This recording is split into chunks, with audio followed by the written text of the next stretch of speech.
Sucesso de todos os sábados. Fazendo da política a sua conscientização popular. Está entrando no ar. Sua cidade e seus valores. Na mesa redonda, comandando a tribuna do povo, Nelson Carneiro. Fala, Nelson. Olá, minha gente, bom dia, muito bom dia. Eu sou o Nelson Carneiro, estamos iniciando mais o programa Sua Cidade e Seus Valores. Hoje, 13 de fevereiro de 2016. E estamos de Sua Cidade e Seus Valores, aqui comandado por Nelson Carneiro, na Rádio Fluminense 540M. Você que esteve acompanhando a programação normal da emissora, agora nós vamos juntinho até o meio-dia. E nós vamos começar aqui cumprimentando aqui ao nosso diretor de programação, Christian Ferraz, e também o comandante piloto, né, o nosso presidente das organizações fluminenses, Alexandre Torres. Deixa eu ajeitar aqui meu microfone aqui que tá meio complicado, né? E bom dia, Pedro Lucas, esse é o homem das carrapetas. Bom dia, Pedro Lucas. Isso é brincadeira. Agora bom dia pra ela, bom dia. Não, Pantera, bom dia, Zé Carlos. Ah, bom, tava estranhando. Bom dia, meu amigo Nelson Carneiro, bom dia, Pedrão Luca, bom dia a todos, né, que acompanharam o programa Fala Geral. E agora vai com Sua Cidade e Seus Valores. Preste bem no nome do programa, Fala Geral, viu? Tudo bem, porque falaram outras coisas por aí. Bom dia, foi? meu amigo, Fala Geral. Você está mais Abrindo feliz espaço que pra pinto você. no lixo, né? Não, sempre tô feliz, nunca tô triste. Ainda mais ao lado da rapaziada. Pô, aqui, ó, ex-vereador aqui, secretário, agora vai ser vereador, né, vereador. Secretário da Chikungunya estava aqui hoje. Doutor Edilson dos Santos, prefeito Elio Cardoso também falou no nosso programa. Alô, doutor Edilson, um grande abraço. Elio Cardoso também. Usou o programa anterior e agora usa esse também. Você me chamou para dar o bom dia? Ah, então tudo bem. Então, agora é com você, o comando é seu, meu filho. Bom, vamos fazer a roda aqui? Bom dia, João Gustavo. Esse Tá de negócio roda? Tá de roda? Abrir a roda, vamos abrir a roda. Ele trouxe o irmão hoje com as rosquinhas. Meu filho, virou rosquinha. Passou o carnaval sentado na tora, tem que abrir a roda. Tá ali, o irmãozão tá ali do lado no comando agora, lá atrás, comandando. Tomando conta da rosca lá, né? Lá atrás, né? Será que eu sentar na tora também ou não? Não, né? Não, ele disse que não sentou na tora, não. Era só o Nelson. Só o Nelson. Na família, o hábito de sentar na tora foi só do Nelson. Ah, tá certo. Bom dia os ouvintes. Bota esse microfone, eles estão falando demais aí. Bom dia a todos os ouvintes.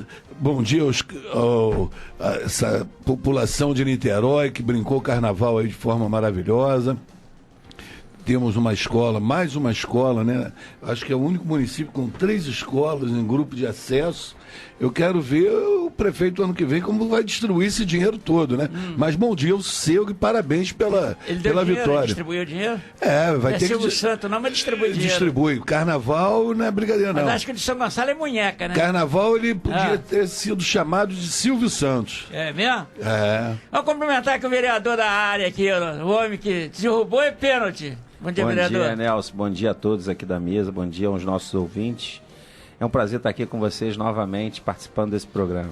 Bom, e aproveitar aqui e apresentar aqui o nosso estreante aqui como titular aqui da nossa banca, o nosso advogado e amigo aí, o Gustavo Fuscaldo. Bom dia, Gustavo. Bom dia, Nelson. Bom dia aos amigos da mesa. Bom dia aos nossos ouvintes. É um prazer estar aqui novamente. Com essa barba, se cortar o dedo mindinho, vai ser presidente. Vai ser presidente. Chega fácil. E com uma vantagem, né? Com uma vantagem. Já leva um sítio de vantagem. É um advogado, né? Peraí. Ser advogado é sempre uma vantagem, né? Sempre tem uma vantagem, né? Tá aqui também meu irmão, o Josias. Josias, chega aqui. Bom dia, Josias. Então, cara, você tem que falar pelo menos bom dia aqui, porra. Bom dia, Nelson. Bom dia a todos que acompanham a mesa aqui. Bom dia a todos que estão ouvindo esse programa. E um prazer imenso participar aqui com vocês. Tá certo. Esse é o homem da rosquinha gostosa de Jagrembé, né? É o homem que fabrica rosquinha, né? Bom, hoje nós temos aqui... Nós estamos aguardando aqui um convidado, né? E ainda não chegou. E nós hoje queremos falar alguma coisa sobre assuntos interessantes aqui do pluripartidarismo. Nós queremos falar também sobre a crise política, as dificuldades financeiras, eleições municipais. Ih, meu Deus do céu. Aí complica. Ei, Pezão!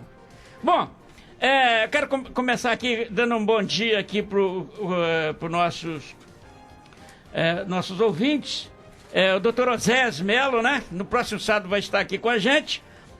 Quero também mandar um abraço para o Lúcio Carlos, que é o nosso companheiro aqui de bancada, ao Dark Freitas, ao Agliberto Mendes, a Maria Lúcia, que está nos ouvindo, a Caílze e a Vera lá no Jockey, a Eliana Marra e seu esposo Samuel, ao Luiz Meato, né, o advogado Luiz Meato, que nós teve aqui com a gente falando sobre a carga tributária. Quero mandar também aqui um abraço para o nosso Washington Mota, que está nos ouvindo, que é do Plantão de Notícias de Niterói. Ao Marcelo Saraiva, diz que o Marcelo é candidato a prefeito pelo PT em São Gonçalo, né? Mais um, né? Esse, tá lá, né? E mandar um abraço pro nosso grande amigo Oswaldo Mendes. Bom, ô Pedrão, vamos logo pro aniversariante, que eu tô doido para começar a jogar aqui, jogar esse tema na mesa, tá legal? Quero mandar um abração aqui pro nosso amigo lá em Betinho Carvalho, né, um líder comunitário de São Gonçalo.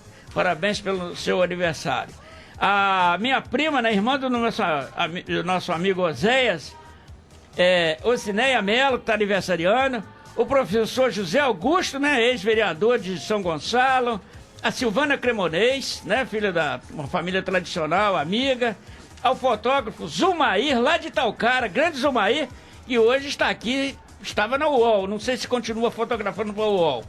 E ao Levi Boechat, e ao meu primo Alessir Melo, que também está aniversariando, né?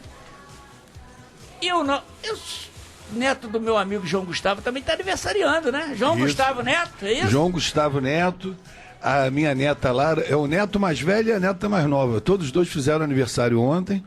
E também, domingo agora, tem um aniversário importante. Sim. Faço 35 anos de casado com a dona Hilda Maria. É mesmo? 35 anos de casado. Coitada, é que mala, tempo hein? pra caramba. Que mala, hein? Aturou bastante, Nossa né? Senhora, Já dá até para ela pedir aposentadoria, né? Já passou do tempo. 35 anos de contribuição, de sacrifício, hein, vereador? Que mala, hein? Com certeza. Mas muita paciência. É um hein? tempo para se contar legal. E 35 você anos. sabe que uma das bandeiras minhas é a defesa da família, né? E agradeço a ela pelos filhos que me deu. Você casou em 80? Casei em 81. 81. 81. Tá Agradeço certo. pelos filhos que me deu, pela família que ela me ajudou a constituir. Parabéns a ela e parabéns a mim também, porque vento que bate lá, bate cá também. Tá certo, meu amigo. Agora já tem até Chico Cunha, né? Chico Cunha, né? Vereador, destaque da semana, será que tem? Nelson, infelizmente, né, o destaque acontecimentos. como eu digo, a Zika, a dengue, a chikungunya ultrapassou os escândalos políticos, né? Porque a pauta de toda semana, sorte, né, em função do recesso, em função das férias aí legislativas, o escândalo político ficou um pouco, até o sítio do Lula ficou um pouco esquecido lá no cantinho, a reportagem dele no jornal hoje é bem menor, né? A Zika, a chikungunya e a dengue, infelizmente, ultrapassaram, né? Por falta de políticas públicas na área da saúde. Eu costumo dizer sempre que o poder público ele é sempre reativo e nunca proativo.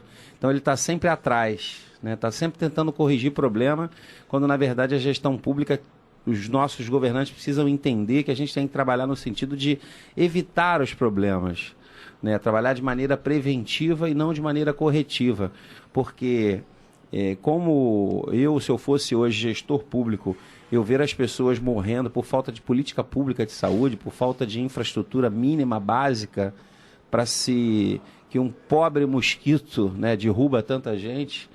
Depois então, de assim, 70 anos, né? Voltar essa epidemia, né? É algo assim, que eu acho, Nelson, que vai ter tudo a ver com... mosquito é da esquerda ou da direita, na sua opinião? Ou ele é de centro, veio para porrinhar do dois lados?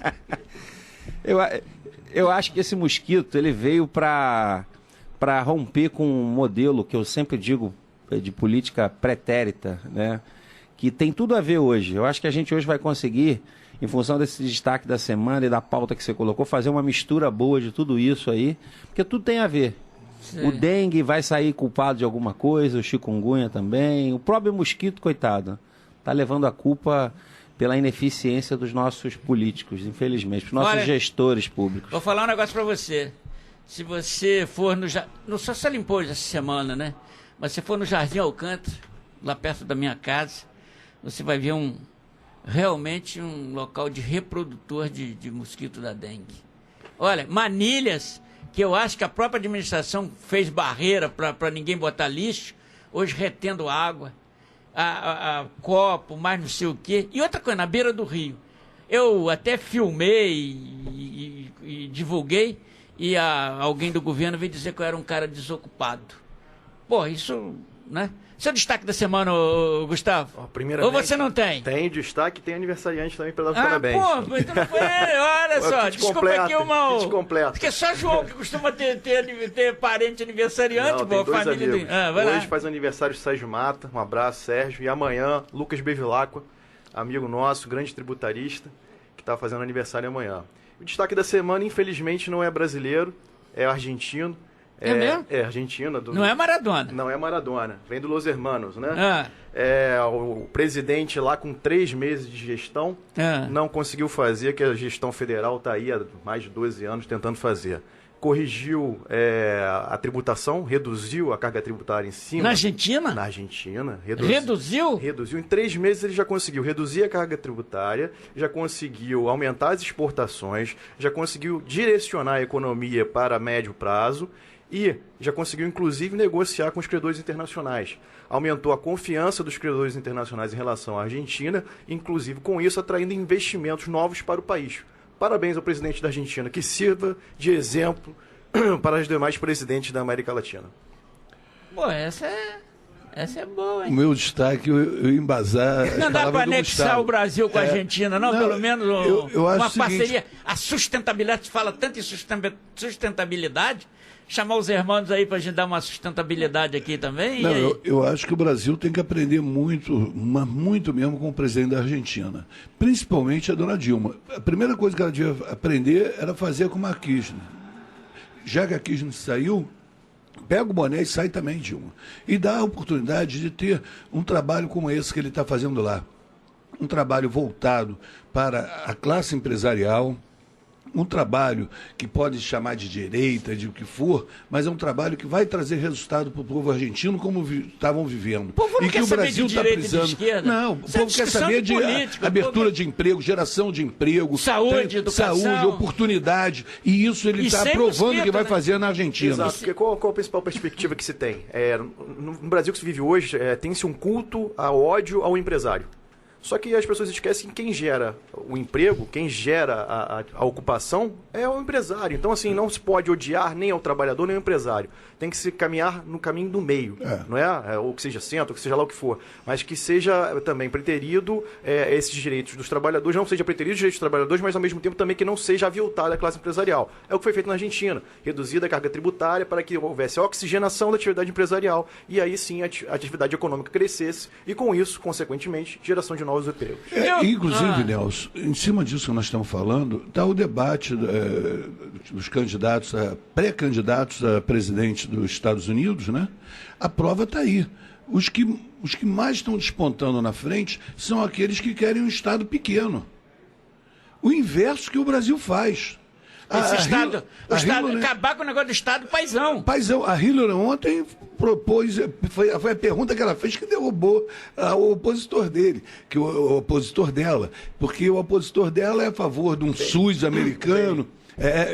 Bellini. É a favor do SUS americano, é a favor de ajuda, cesta básica, copiar as coisas do Brasil. E aí ela perguntou para ele, qual o tamanho do Estado que ele quer? O americano tem a frase que eu acho célebre, que o americano tem a América, faça pela América, todo americano tem que fazer pela América, e não a América pelo americano. Isso tinha que ser no Brasil. Porque o que acontece no Brasil é um absurdo. O exemplo que ele falou do destaque do dia da Zika, né? Do mosquito. Por exemplo, só para você ter em Niterói, os preços do exame da Zika no laboratório particular vai de R$360 a R$1.350. O plano de saúde não cobre. O plano de saúde não cobre e o município não tem equipamento para fazer o teste da Zika. Você tem que correr para laboratório. Então, tem laboratório em Niterói cobrando R$360 e laboratório cobrando R$1.350, porque o Estado não tem como fazer. É esse que é o grande problema. O Estado cresceu de tal forma que aonde ele tinha que estar atuando, tinha que estar cuidando, evitando, prevenindo tudo isso, o Estado está querendo intervir em outras coisas. É aumentando a carga tributária, é cada vez dificultando mais para o empresário poder gerir o seu trabalho, gerar recursos, gerar emprego. Isso está parado, o Brasil está parado. Nós temos que acabar com isso. Quando o Gustavo estava falando ali da situação você falou que essa de meter, quer dizer, esse foco que nós temos errado do empresariado, né? Eu costumo dizer o seguinte, tem um pessoal aí que come ovo todo dia, mas se achar a galinha, ele mata a galinha. Eu quero saber como é que ele vai comer ovo no outro dia. Sim. Ô, camarada, eu acho o seguinte, eu sou um cara oriundo de uma situação que eu vejo que quem produz hoje, Nelson Carneiro, que produzia na enxada para comer, é impossível hoje você produzir para essa quantidade de gente que come nos grandes centros, simplesmente com o cara com a enxada, distribuindo lote aí pro MST. Isso é impossível, é inconcebível. Inconsequente. Não é? Então acontece que aí manda os caras invadir uma propriedade. Quando eu estava até conversando ali fora, ali ainda há pouco, umas construções que existem aí erradas. Por exemplo, a gente tinha uma propriedadezinha pequena, como nós temos até hoje, e os caras, já falei isso aqui, e a indução que existia na época, antes do golpe ou revolução de 64, era que se dividisse. E os caras chegavam assim dentro da sua propriedade e diziam, a metade daqui para lá, meu filho, se você passar, eu meto o olho da enxada. Quer dizer, esse foco errado que nós temos, que joga a pobreza olhando. Hoje, se você elogiar o militar, virou um processo político. É um problema assim. Nós construímos hoje, quando você vê um cara com a farda, você já tem uma certa restrição. Empresário não pode ter. Não pode ter empresário que produz, porque o cara... Agora, se tiver empresário ladrão que possa se associar e funciona. Criou-se duas figuras mitológicas, a vítima e o opressor. É assim que se pauta a gestão hoje em dia. Ele cria o opressor e cria a vítima. A vítima é o coitado lá, que é coitado exatamente porque o Estado coloca ele na condição de coitado, porque não gera efetivamente oportunidade. Por exemplo, voltamos à questão da Bolsa Família. O Bolsa Família ele começou em Goiás. E como é que ele começou lá? Ele começou com um critério progressivo. Para quê? Para estimular que aquele cidadão efetivamente crescesse, evoluísse, conseguisse desenvolver atividade econômica e aí não precisasse mais da Bolsa. Só que no critério federal, quando foi implantado, perdeu-se a progressividade e ficou instituído em critério definitivo, ou seja, você não precisa trabalhar não. Então o cidadão faz lá a sua análise e fala, não, por que eu vou trabalhar? Eu consigo Bolsa Família, eu fico bem, feliz da vida. E para pagar esse Bolsa Família? Porque o cidadão não tem a consciência de onde vem esse dinheiro. O dinheiro que vem da União não é um dinheiro infinito, ele acaba. E quem está pagando isso? Todos nós. Falar, por exemplo, que a CPMF não vai atacar o bolso do pobre, isso é uma falácia, porque vai sim. Porque toda a movimentação financeira nacional passa por conta bancária. Então aí volta aquele exemplo que você falou, João, do empresário lá que tem a clínica que faz o exame que não faz no município. Por que está caro o serviço prestado por ele? Porque ele tem que passar para o consumidor final o preço desse tributo de todos os outros. E até do CPMF. Até do CPMF. Ele vai ter que fazer a movimentação bancária dele, ele vai ter que passar vai embutir isso no preço. Ou seja, esse exame vai subir.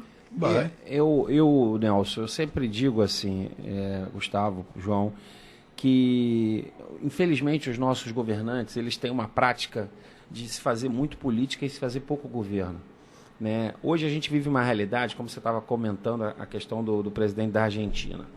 Hoje a gente tem um problema estabelecido na nossa sociedade que assim, é um problema de todos, né? O problema que nós vivemos hoje, seja ele na questão do Zika, da questão da corrupção, da questão da falta da crise que vive o nosso país, é um problema coletivo, porque a gente vive numa casa coletiva. E aí, quanto mais a gente demorar a assumir esse ônus por tudo isso que está acontecendo e não estabelecer um novo posicionamento, uma nova postura em função da realidade política, a realidade que a gente vive hoje, porque eu fico pensando assim, como a gente estava comentando aqui, o Estado está cada vez maior, né? E a gente está diante de uma crise instaurada aí. E você não vê em nenhum momento o Estado se posicionando no sentido de buscar uma saída interna. A saída é sempre externa, né? E o que a gente vê quando eu falo hoje que normalmente o governo tem feito política e esquecido de fazer governo, você vê, por exemplo, no caso aqui do Estado do Rio de Janeiro. O Estado do Rio de Janeiro, ao longo dos últimos anos, tomou medidas eleitoreiras, assumindo funções que não são deles e sim dos municípios, né? Criando programas políticos eleitoreiros, tal como lá asfalto na porta, bairro novo, a própria UPA. Né? A própria UPA, o Estado acabou avocando para ele algumas responsabilidades que os municípios terceirizaram. A atenção básica lá, primária, é do município, não é do Estado, não é do governo federal. Mas como quem entrega o Bolsa Família lá, quem entrega o asfalto, é quem é reconhecido pelo sucesso daquele trabalho, porque... e aí que eu te falei, que faz uma salada de tudo que a gente está falando aqui hoje, porque tudo se mistura. Né? A coisa se mistura. A gente vive numa sociedade completa, né? Todos vivemos na mesma sociedade, no mesmo espaço. Então, não dá para você desassociar uma questão da outra. Você tem que ter uma visão holística, sabe? Você tem que ter uma visão integrada. Você tem que construir hoje, que eu tenho batido nessa tecla, nós precisamos romper com o modelo político, nós precisamos romper com a postura das pessoas com relação à política, porque assim, não querer saber de política, não participar da política, não vai resolver os problemas. A gente só vai adiando. Porque o que as pessoas querem? Quer sempre encontrar um culpado para o problema que ela está passando. E muitas das vezes a culpa é dela. Sim. Entendeu? Então, quanto mais tempo a gente demorar para reconhecer as nossas forças e as nossas fraquezas, mais tempo a gente vai continuar mergulhando nesse buraco, nesse abismo que a gente não sabe onde vai chegar. Eu quero fazer logo a chamada aqui para esse tópico. Eu vou inverter essa pauta aqui, porque nós estamos aguardando a presença de uma pessoa que viria aqui, porque a gente vai tocar sobre assunto partidário e etc. E essa pessoa se comprometeu a estar aqui com a gente, né? E nós estamos aguardando a presença. Mas enquanto ele chega, para a participação do ouvinte, eu vou passar logo o tema aqui, porque o ouvinte vai participar agora, está aguardando na linha. A crise política e as dificuldades financeiras. O governo diz que não tem dinheiro e corta os investimentos nas áreas da saúde, segurança e educação. Mas em nenhum momento acena com a possibilidade da redução do número dos seus ministérios ou corte nas mordomias dos políticos. No estado do Rio, a crise atinge de cheio o funcionalismo público. E o governo Pezão alega que o governo federal não repassa as verbas do Estado. Será que a criação de novos impostos, como do CPMF, por exemplo, pode melhorar o caixa do governo? Qual é a retribuição que o trabalhador terá com mais um imposto criado? Alô, bom dia. Bom dia, tudo bem, meu irmãozão? Bom dia, quem está falando? Caprizo. Fala, Preso, você fala de onde? Estou falando do Irajá, rapaz. Sei. Caprizo do Irajá. Tá bom, eu pergunto porque eu sei, mas os ouvintes, né? A gente está sempre, cada dia, com uma gama de ouvintes muito mais acentuada. Justo. E é bom que o ouvinte saiba de onde a pessoa está falando. Lógico. Mas aí nós estamos falando aqui da crise política e da dificuldade financeira. O que você gostaria de falar? Olha só, eu tenho uma coisa que acho que esse governo daí, ele tem uma raiva do empresário. Porque olha só, quer matar o empresário? Não, esse governo não, a esquerda no geral. Nós vamos logo incluir, porque tem uma esquerda fragmentada, né? Mas não é isso? Só, desde o Getúlio Vargas, antes do Getúlio Vargas, aquilo que você fala, quando se fala, vou chegar muito mais muito mais atrás ainda. Quando se fala do Lampião, o Lampião foi criado. O padre Cícero, ele queria que realmente o Lampião fosse capitão daquela época, entendendo? Para que não deixasse tomar as terras. E aí foi tomando as terras. Hoje o que acontece? O cara chega numa reforma agrária. Aí dá uma reforma agrária lá o outro cara chega lá com dinheiro. Pô, você ganhou essa terra daí? Então tu vende essa terra daí porque eu vou pagar um preço mais alto. E aí se torna uma fazenda. e quer matar o empresário hoje faz o seguinte, imposto alto, luz, energia, né, e mais outros encargos para ele. O trabalhador vai pagar. Quer dizer, o empresário hoje ainda tem que dar 10%, estou dizendo aí, todo empresário que entrar numa licitação no Estado, ele tem que dar 10%. Pô, sem brincadeira nenhuma, eu acho que isso aí é uma falta de vergonha. E se tem um presidente da República, quando vai ser candidato, ele tem que Estados Unidos tomar a benção dos Estados Unidos. Então isso, Nelson Carneiro, esses dois aí, eu esqueci o nome dos dois aí, estão de parabéns. Realmente esse programa teu, eu acho que teria que ser umas 3 ou 4. Se for um caso de até ajudar em alguma coisa, a gente vai ajudar, porque é um programa que realmente ativa a mente das pessoas. Agora, o que acontece? Bota aí a chikungunya, conforme está aí. Essa chikungunya, mais outra, aí entrou no SEMI. Entrou no SEMI, olha só, entra no SEMI, uma criança nascendo agora, para chegar a entrar em relações com outro, vai levar 15 anos, 12 anos a 15 anos. Tá certo, como é que já entrou no SEMI? Tá bom. Então, olha só, esse governo aí já é um governo falido muito antes da ditadura. Tá certo. A ditadura ainda veio criar alguma coisa. Mas esse governo acabou com tudo quando era da ditadura. Até não puderam tirar a Rio Niterói porque realmente ia dar muito problema. Mas tiraram tudo para fazer outra coisa que não vai resolver nada. Tá bom, meu amigo. Obrigado aí pela sua participação. Obrigado a vocês. Tá bom. Bom, essa é a opinião do ouvinte, né? E a gente está falando aí o próprio Marco já provocou. Eu quero dizer que a pessoa que vinha, estou acabando de receber aqui a mensagem, que a pessoa que vinha aqui para o programa, infelizmente, não teve como chegar aqui, a condução, mas fica atento aí que eu vou colocar o tema no ar às 11 horas e a pessoa entra no ar, né, o Agleberto, o Felipe, né, dos Anjos, pode entrar no ar e dar as suas razões, porque na realidade a gente vai falar sobre o pluripartidarismo e ele vai participar falando também sobre isso. Mas, João, a gente vê assim sobre essa crise em que um joga para o outro. Por exemplo, no estado do Rio de Janeiro. E nós estamos com o funcionalismo atingido em cheio, né? Falta de pagamento. Você já pensou, cara, você trabalhar e chegar no final do dia e o patrão diz, não tem dinheiro. Mas, pô, o suor do cara já ficou? Nelson, é o tamanho do Estado, né? O funcionalismo hoje é um tamanho absurdo. Para você ter uma ideia, eu cito sempre isso como exemplo, até a Constituição de 88... podia-se entrar no Estado sem fazer concurso, sem nada.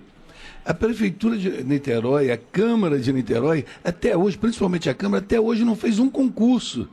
Sabe por que não faz? Que hoje, com todos os que já morreram, os que se aposentaram, ainda tem quase 1.000 funcionários dentro da Câmara, antigo ainda.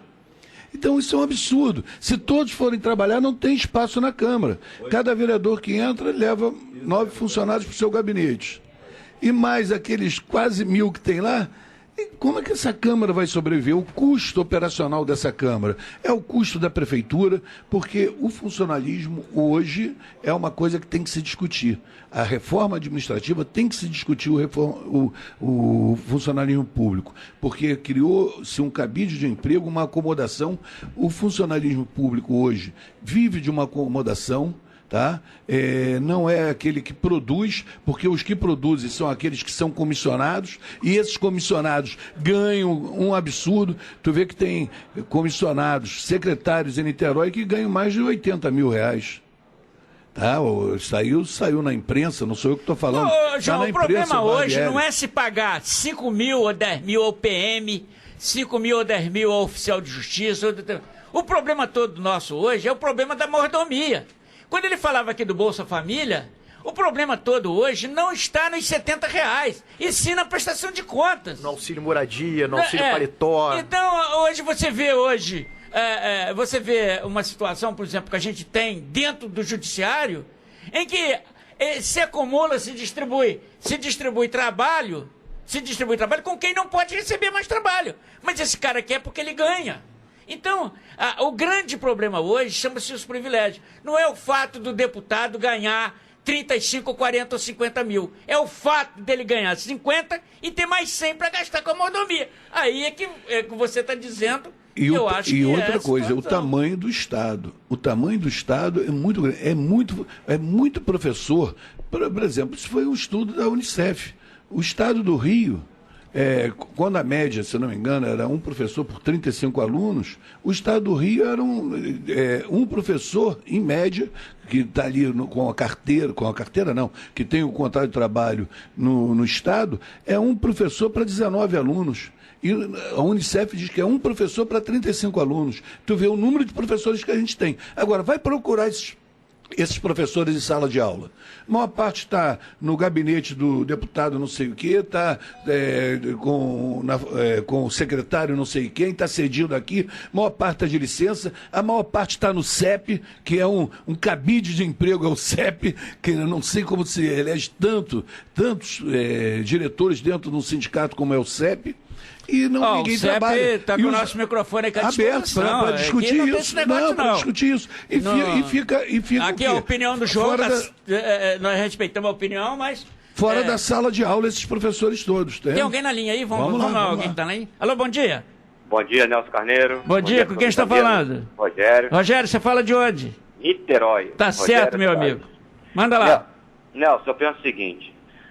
Não existe pluralidade partidária, existe promiscuidade partidária, que isso é promiscuidade. Eles juntam-se para fazer patifaria e depois se retalhar o Brasil. Como foi feito. Nós vamos discutir isso daí a pouco. Eu queria que você falasse sobre a crise política, que é o tema para o ouvinte em casa não se perder. É o que entra na crise. Não existe crise no país, existe excesso de ladrão. Porque você vê em Hortolândia, na Record foi mostrado, a prefeitura lá, o prefeito roubando, vereadores roubando, comprando mansão, comprando fazenda, um lugar que acho que é a Hortolândia em São Paulo, um lugar pequeno, tirando do povo, e que depois vão para a porta do Senado e a Câmara de Deputados. Eu quero redução de impostos, Estado e município, não se aguenta, não tem dinheiro para isso, tem para aquilo outro. Olha, Nelson, eu tenho visto que a prefeitura, todas, inclusive de Niterói, são todos funcionários terceirizados, não são da casa. Então eu fico pensando, como é que não tem que pagar terceirizado? E fica essa farra do dinheiro. Eles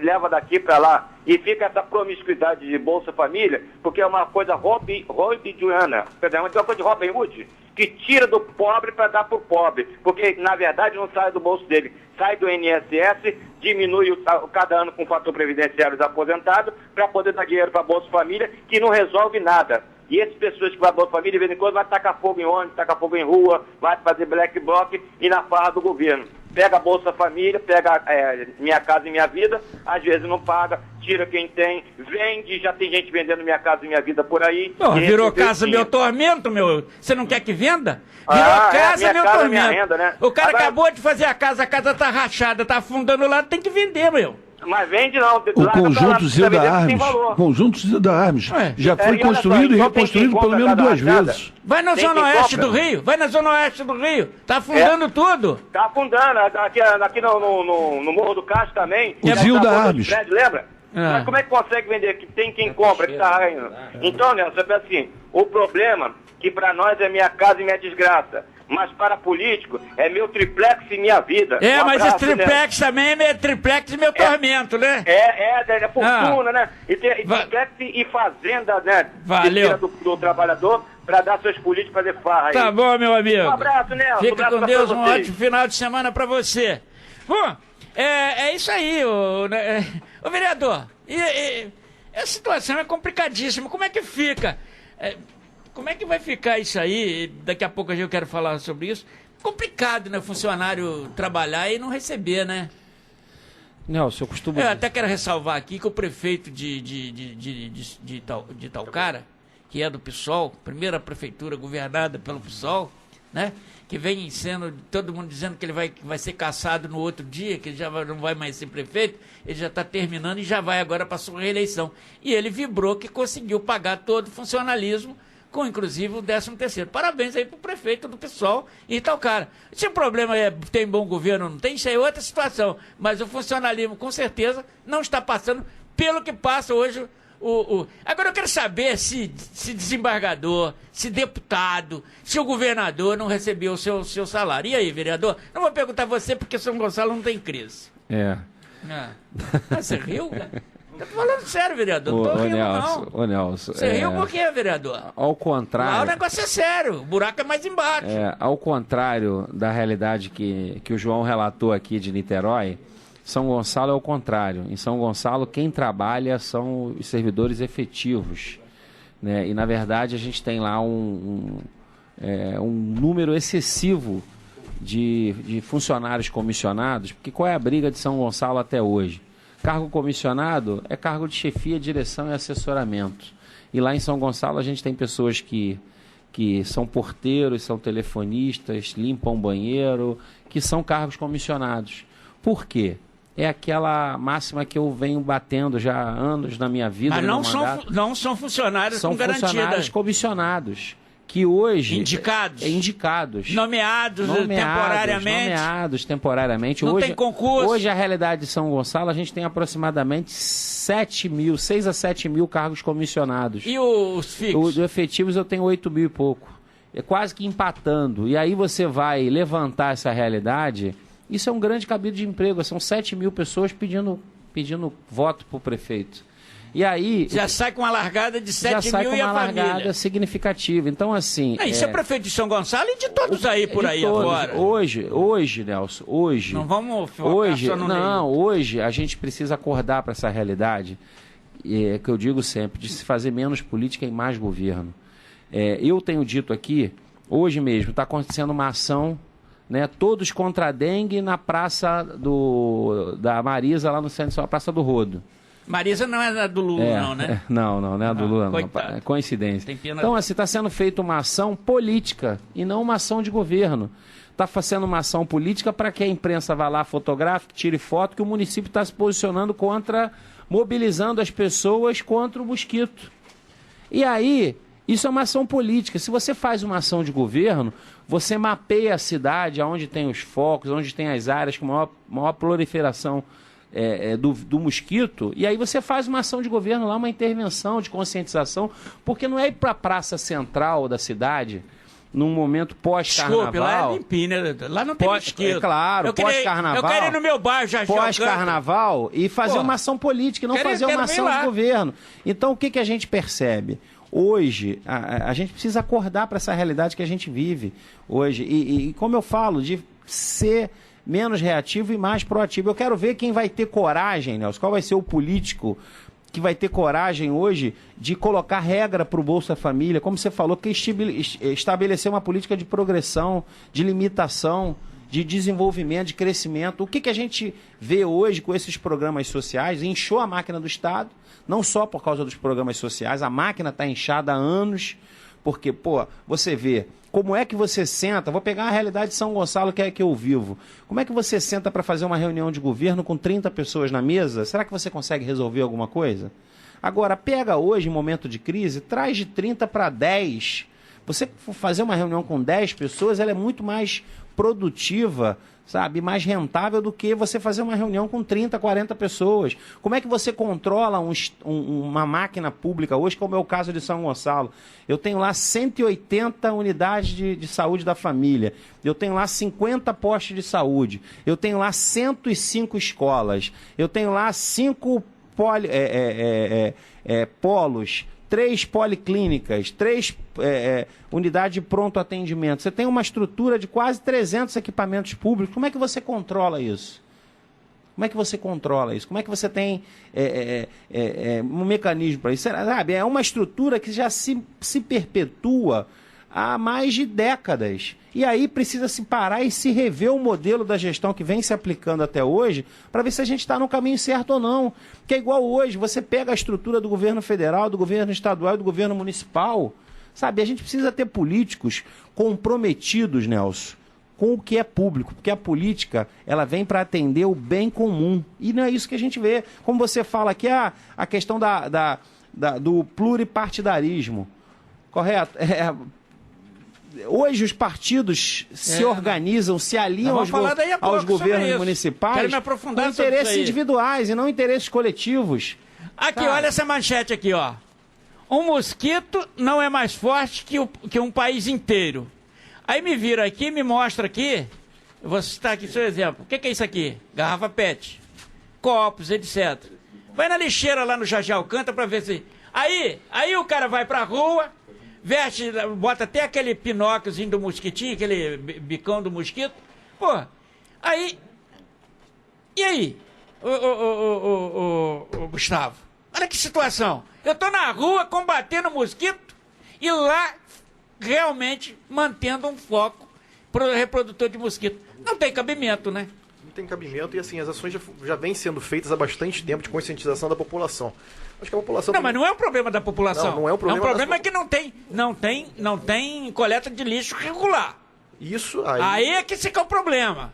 Aí é o problema que é da municipalidade que tem o dever legal de fazer a diligência no sentido da limpeza pública, limpeza das vias, inclusive de escoamento. E aí vem aquela questão, que é uma questão tradicional de omissão pública municipal, que é o quê? Saneamento básico. A falta de saneamento também por parte da municipalidade, que é a obrigação da municipalidade, gera maior foco de incidência. Falta de fiscalização, por exemplo. No Facebook, constantemente recebo relatos de moradores de bairros não tão prestigiados pela municipalidade, aqui no caso de Niterói, em que há focos de criação, já foram feitas denúncias às secretarias pertinentes, e até agora o município de Niterói não tomou nem sequer uma posição formal e muito menos foi ao local para tomar as providências cabíveis. Que é o que o Gustavo está falando, é o que eu venho repetindo. Eles gostam muito de fazer ações políticas e não ações de governo, para resolver o problema, que é igual aqui. Um mosquito não é mais forte que um país inteiro. Eles não desenvolveram nenhuma política pública de saúde no sentido de evitar isso. Agora é o país inteiro que tem que resolver. Que é igual eu desafio hoje. Por exemplo, eu tenho um pneu velho na minha casa. O que eu faço com ele? Eu tenho uma garrafa PET na minha casa. O que eu faço com ela? Para onde eu mando ela? O esgoto da minha casa. No caso de São Gonçalo, eu não tenho nem 5% de rede de esgoto em São Gonçalo. E aí... É o que eu digo, é o país inteiro, que é igual agora, o país está em crise. O país inteiro tem que se mobilizar para criar CPMF, para resolver o problema da crise, da má gestão. Então, aquela questão, sempre o problema está lá no povo. Você quer chamar o burrinho, vai botar a sela no burro, que ele já está com uma ferida tão grande no lombo, que ele não tem mais como botar a sela, ele vai arriar. É isso aí. Não adianta você querer consertar problemas do país em cima do povo trabalhador.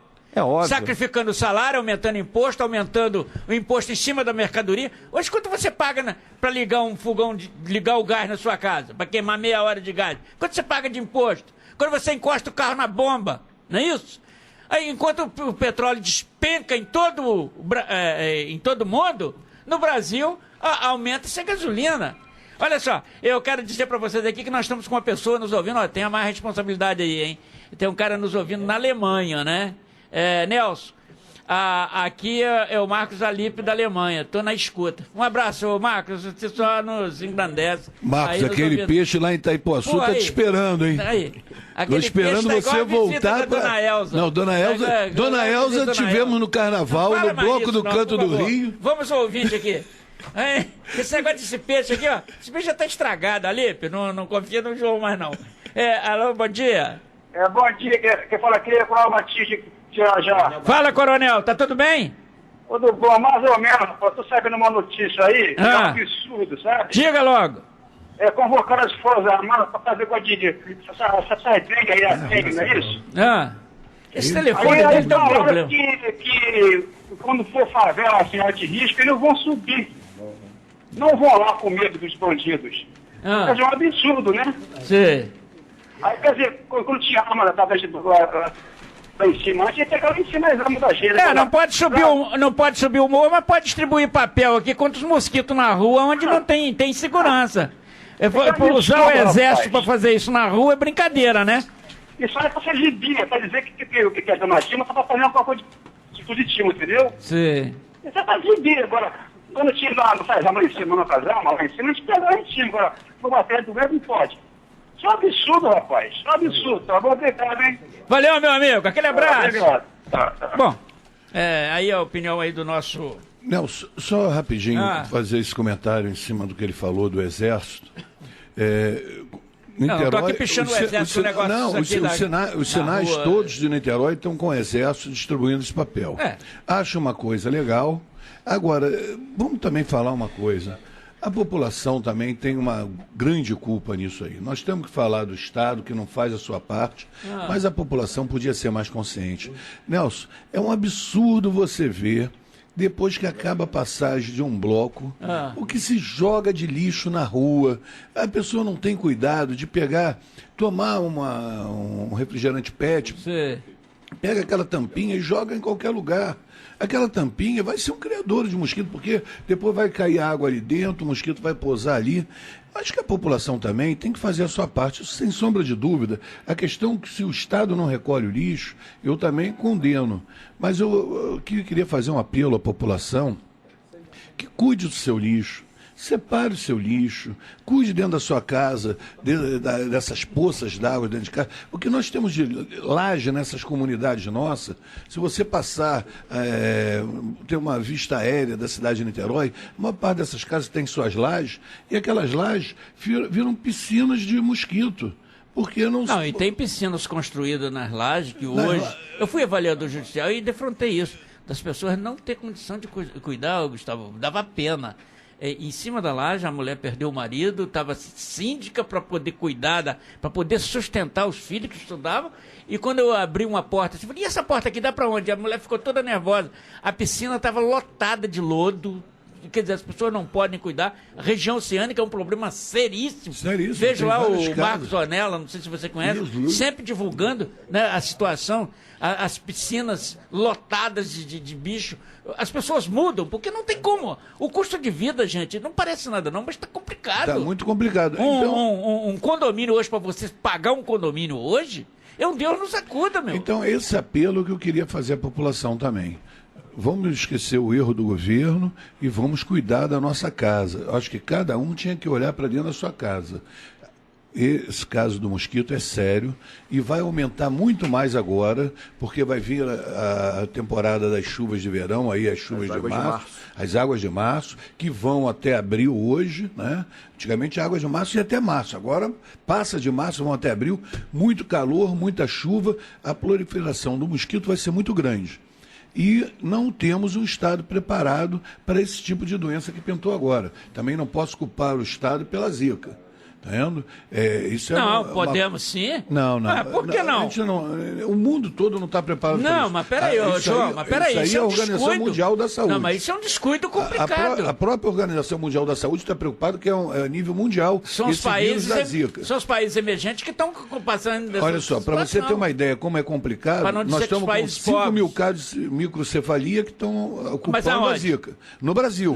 Mas a Bolívia ali do lado, ninguém tem microcefalia, várias mulheres grávidas. Então tem que se discutir muito isso, é uma doença nova, ninguém sabe ainda o efeito legal dela. Mas esse trabalho que até o Márcio, que nós temos que ser proativo, eu tô com ele ali, que, pô, não se... Mas isso Agora a presidente vinha aqui dizer assim, não, nós vamos dar apoio a todas as famílias que estão sofrendo aí o problema da microcefalia, né? Microcefalia. Isso. Pô, meu irmão, quando você olha uma cabeça de uma criança daquela, cometida pela microcefalia... Estética, né, Nelson? A questão é a seguinte, como é que aquela pessoa vai ter uma vida? Qual é a qualidade de vida que essa pessoa vai ter? Você se arrepia quando você leva uma picada de um mosquito. O Zé Carlos ali mesmo tem levado muita picada de mosquito, não tem, Zé Carlos? Isso é prazeroso.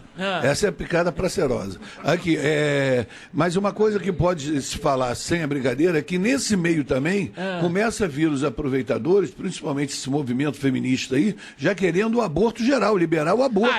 Isso aí. Isso é uma outra coisa que tem que Esse que é o grande problema. Quer dizer que você a criança tem alguma anomalia, pode fazer aborto. É a proposta que está sendo colocada. É oportunidade. Quer dizer, nós vamos selecionar as crianças que vamos ter.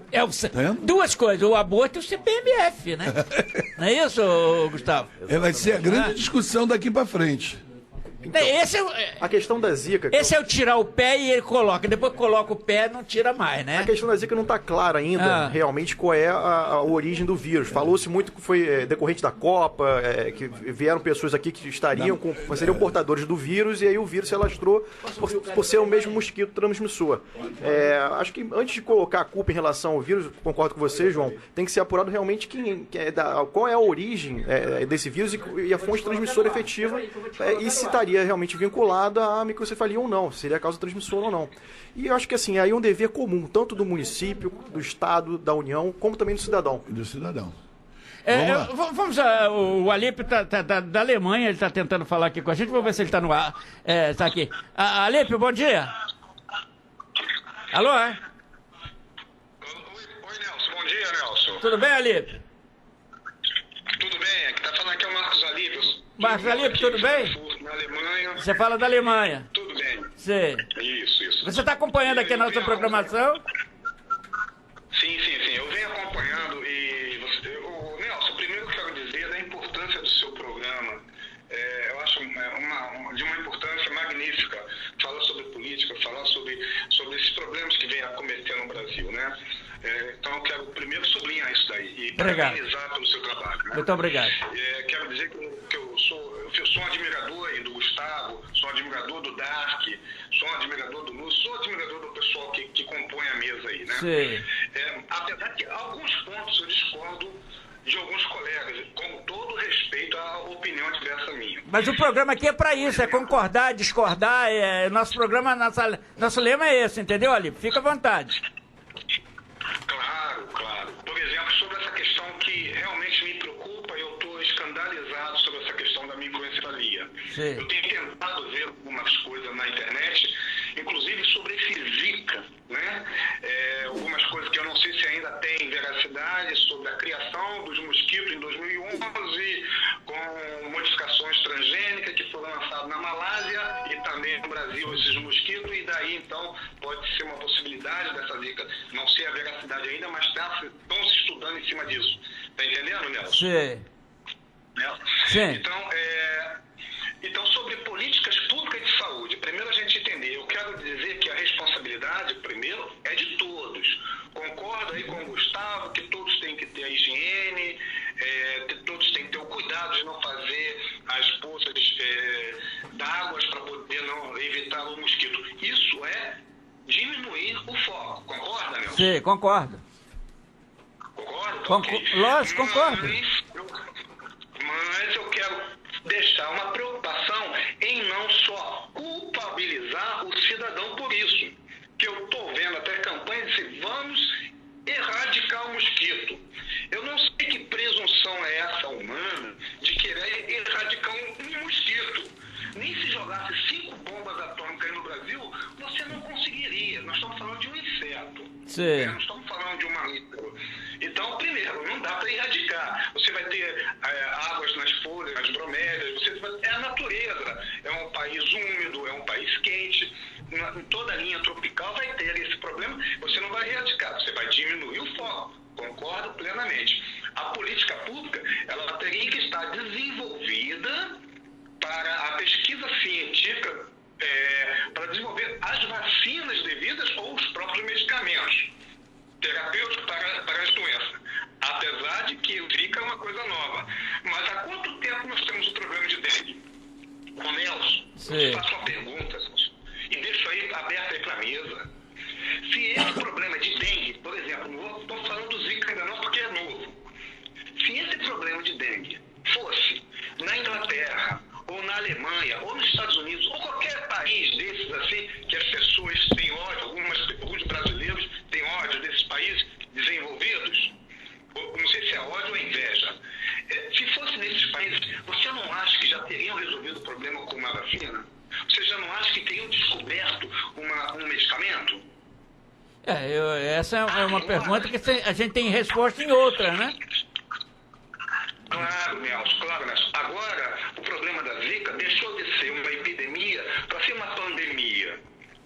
Então, os Estados Unidos e outros países estiveram aí no Brasil e agora estão envolvidos no projeto. Ô Nelson, não dou 2 anos para o medicamento sair. Mandou 2 anos, porque entrou um país sério para poder desenvolver a medicação. E vamos ter que importá-lo, né? E vamos ter que importá-lo, né? Não, você não vai ser fabricado aí no Brasil. Vai ser? Pô, graças a Deus. Sim. Mas agora sai. Sim. Eu quero tranquilizar os brasileiros que agora vai sair, porque entrou um país sério. Porque a gente volta uma questão que deu origem a essa discussão sobre as questões de política. Eu acho que tem um vereador que falou que não existe uma política pública, existe uma política de campanha para se reeleger. Sim. Então, até então, esses oba-oba de fazer agora se candidatar para vereador, para prefeito e fazer campanha, é tudo oba-oba. Cadê, como o próprio vereador disse, cadê as políticas que já deviam ter sido feitas para recolher os pneus, política de limpeza urbana? Essas políticas não existem. Então, existem políticas na esfera municipal, estadual e federal. Na esfera federal, já era para ter saído o medicamento. Então, fica a minha indignação, fica o meu pedido para cuidado, para não culpabilizar o cidadão. Sim, tá certo. Não é só o cidadão culpado, é todo o país. Tá certo. Alípio, eu quero agradecer aí a sua participação, que foi muito importante. Muito obrigado aí, amigo. Fica com Deus, hein? Um abraço, Alípio. Tô te esperando pro peixe, hein? Falhou aqui. Falhou o WhatsApp. Um abraço, Alípio. Tá falhando aqui o WhatsApp. Bom, aí nós tivemos aí a contribuição do nosso ouvinte, Alípio, né? Muito bom. E quando ele vir o peixe, eu não vou comer o peixe, mas pelo menos para conhecê-lo pessoalmente, tá certo? Esse peixe... Bom, eu acho que por aqui, eu não sei se vocês querem falar mais alguma coisa sobre essa crise aí, mas nós vamos para o intervalo, né? Antes de ir para o intervalo, só dar um abração na dona Elza, que brincou o carnaval no Bloco do Cantusca comigo, sábado passado. Tá certo. Bom, e nós vamos voltar falando aqui do pluripartidarismo, né? E vamos ver aí, nós temos uns partidos aí meio canoa, né? Tá salvando aí, né? São partidos de salvamento, né? O cara tá se afogando lá, o cara, não, vem pra cá, meu bem. E lança assim e tal, e... Bom, deixa pra lá, vocês já sabem melhor do que eu sobre isso, e nós vamos falar daqui a pouco, o pluripartidarismo, o processo democrático, as alianças partidárias e a sociedade. Pluripartidarismo, também conhecido como sistema pluripartidário ou multipartidário, é um sistema político no qual 3 ou mais partidos políticos podem assumir o controle de um governo ou se coligarem em nome da sustentabilidade de um governo. As chamadas alianças partidárias têm favorecido ou não a sociedade brasileira? São éticas? Essa é a pergunta aí, ouvinte. Vamos com você, Pedrão. Não sai daí não que a gente volta, hein? As alianças são éticas?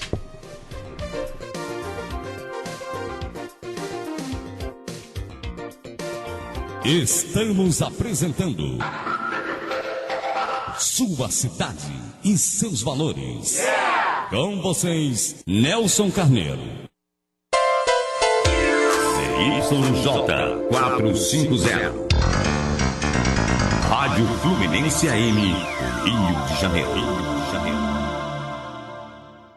Voltamos a apresentar Sua Cidade e Seus Valores. No comando, Nelson Carneiro.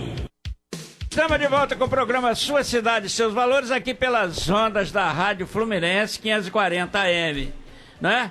E nós estamos falando aqui de assuntos interessantes, né, para a comunidade. E você pode participar pelo 21 25 30 90, não é isso? E lembrando que nós vamos falar sobre o pluripartidarismo, o processo democrático, alianças partidárias e a sociedade. Nós estamos vendo aí muitas criações de partido. Hoje nós temos mais de 35 partidos, se não me falha a memória, né? E cada partido tem um dono. Nós vemos agora recente aí um grande partido que está surgindo, por exemplo, o Partido da Rede, que já tem um dono que chama-se a Marina Silva, não é? Quem é Marina Silva? Marina Silva veio do PT, ela é uma dissidente. E agora a situação são dos partidos que, no meu entender, não é só o Partido da Rede, são os partidos que vão abrigar, vão acomodar os insatisfeitos e aqueles que acham que correm risco, por exemplo, dentro do partido que hoje era um partido que estava inchado e na situação hoje está complicada. Como é que você vê isso aí, João? Nelson, eu até 35 eu contei. Eu já sei que já passou, tá vendo? Eu citei o Partido da Rede porque hoje, no meu entender, eu não sou político, não entendo. Mas eu acho que hoje é um partido de expressão, né? Ainda tem alguns aí para ser aprovado, né? Acho que tem mais uns 2 ou 3 partidos aí para serem aprovados que vieram me procurar para assinar a lista lá, para aprovação.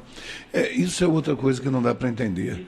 Você, talvez, Gustavo, como advogado, possa me explicar até melhor. Eu não dá para entender, porque tinha que ser o seguinte, você vai formar um partido, tem que ter um número X de assinaturas, mas que, por exemplo, se bobear, eu já assinei para 5, 6, 7 partidos serem formados. Então, as mesmas pessoas assinando para os mesmos partidos. Pede-se para... Eu acho que essa formação tinha que ser ideológica. Vamos formar um partido? Vamos formar um partido. As assinaturas que tem ali não pode ter em outro partido. Então, apanha essa assinatura a Bangu. Bota-se uma pessoa na rua com a fichinha de aceitação da criação do partido. Aí o Nelson vai assinar e para 10 partidos. Assinar 10 partidos. O outro vai assinar para 10 partidos. E isso tira o critério ideológico que eu acho que um partido tem que se pautar pelo seu estatuto. Por exemplo, o partido tem que ter um estatuto que você vai entrar no partido e dizer, não, estou entrando nesse partido porque esse partido, o princípio dele coaduna com meus ideais, com a minha meta. Mas, infelizmente, Nelson, igual o mosquito da dengue, até hoje a gente não sabe o que é verdade, o que é mentira e o que é necessário. Se tiver que levar uma picada, mas ir para um partido que vai se dar melhor, nego vai. Tá certo. Não, porque... Negros e brancos, né? Nego vai, não, negros Olha e só. brancos. Você sabe o que eu imagino? Eu não sou. Para mim é cômodo até criticar. Mas eu vejo, por exemplo, hoje, partido que cria com a formação de dissidência do qual ele se posicionava contra. Eu, por exemplo, acompanhei a campanha da Marina Silva, eu acho ela uma guerreira, né? É uma mulher que tem trajetória, né? A gente não acha que ela está ali de brincadeira. E hoje vimos o seu partido. Quem é o líder hoje da rede? Quem é o líder? O Molon. Chama-se Molon. Molon passou a vida inteira como político dentro do PT, fazendo política dentro do PT. Eu nunca vi ele, com todo respeito, se rebelar contra as falcatruas que existiam dentro do governo. E hoje ele se aparece como líder e que frontalmente ele não é favorável, por exemplo, ao impeachment. Já começa por aí. Eu não sei a situação. Hoje no eu Niterói, queria ter uma pessoa da rede que eu pudesse... Eu recebi no meu e-mail aqui, não votem nos partidos do PT e nos partidos coligados. E está lá, a rede já está no meio da coligação também. Está o PSOL. Eu achava que o PSOL não apoiava o PT, mas está lá o PSOL e tudo mais. Já chama até de linha auxiliar dele. Linha auxiliar, né? São os apêndices do PT. E outra coisa que eu acho engraçado, falando sobre o Molon, é aquilo que eu digo, é questão de ideologia. Molon é um cara que eu conheci no movimento religioso. Ele nasceu dentro da Igreja Católica. O Lula também nasceu, irmão. Foi coroinha. Não vem pra cá com essa história, não. Não bota a igreja nessa, não. O Lula nunca foi coroinha. Não bota assim na igreja, não. O irmão dele que então ele enganou o padre, que é. O irmão dele que é. Mais uma mentira. O irmão dele, mais uma mentira. Mas ele é um homem que não mente. Ele é o homem mais honesto do país. Mas é mais honesto o homem mais honesto do país do que a Igreja Católica, do que a Igreja que é o Ministério Público. Tudo. Ele é o cara mais honesto que tem. Mas o que eu queria dizer é que o Molon foi esses anos todos do PT, e o PT sempre teve na sua ideologia, era a favor do aborto, era a favor do casamento de pessoas do mesmo sexo, e isso a Igreja Católica condena. Eu não sei se ele acende uma vela para Deus e outra para o diabo. É complicado, né? A política hoje, pelo menos no Brasil, nós não verificamos um núcleo ideológico, ou seja, as bandeiras que são defendidas. Você vê mais movimentações políticas do que movimentações ideológicas. Você não verifica hoje nos debates, por exemplo, da TV Câmara, nenhum político defendendo efetivamente com coerência, que é o caso que você estava falando, da Marina. Qual é a coerência da Marina, o discurso da Marina? O discurso era um lá, o outro do Molon. Qual é a coerência? Ele nunca fez contraponto dentro do partido. Não, os dois homens fortes hoje da rede dentro do Congresso é quem? O Randolfo, né? Randolfo do PSOL e o Miro Teixeira. E o Miro Teixeira. E de onde também. eles vieram? Com exceção do Miro.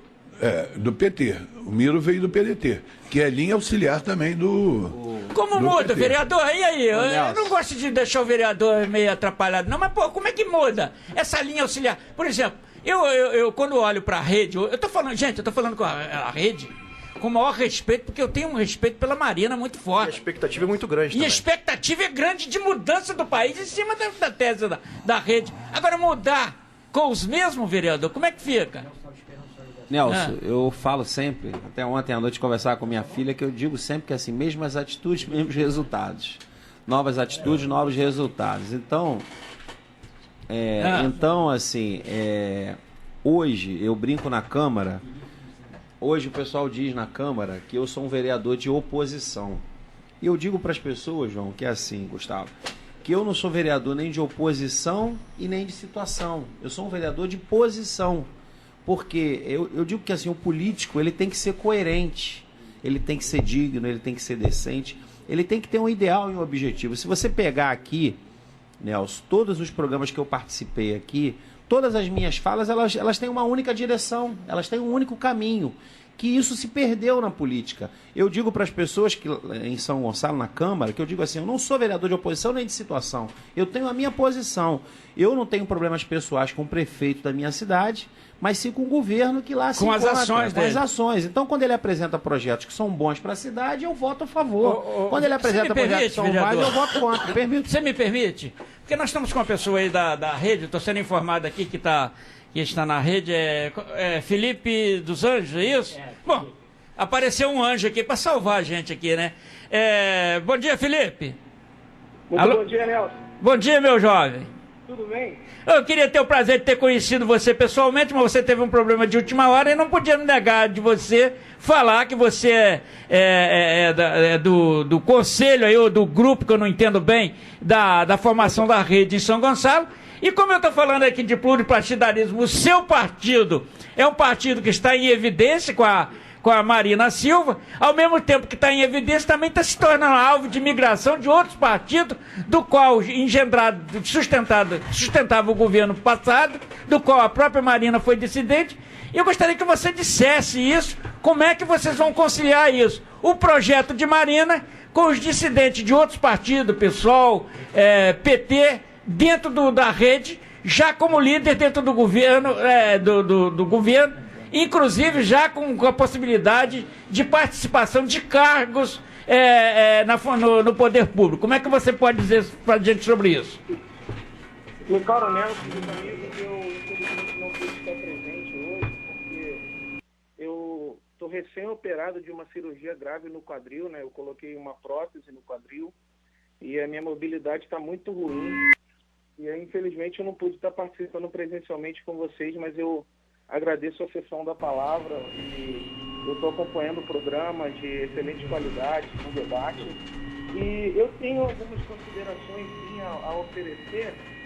Eu acho que a primeira delas tem a ver com uma questão que é comum a todos nós, que é o esforço por superar essa corrupção endêmica que não diz respeito apenas ao PT, mas que se evidenciou nos últimos anos no governo Dilma.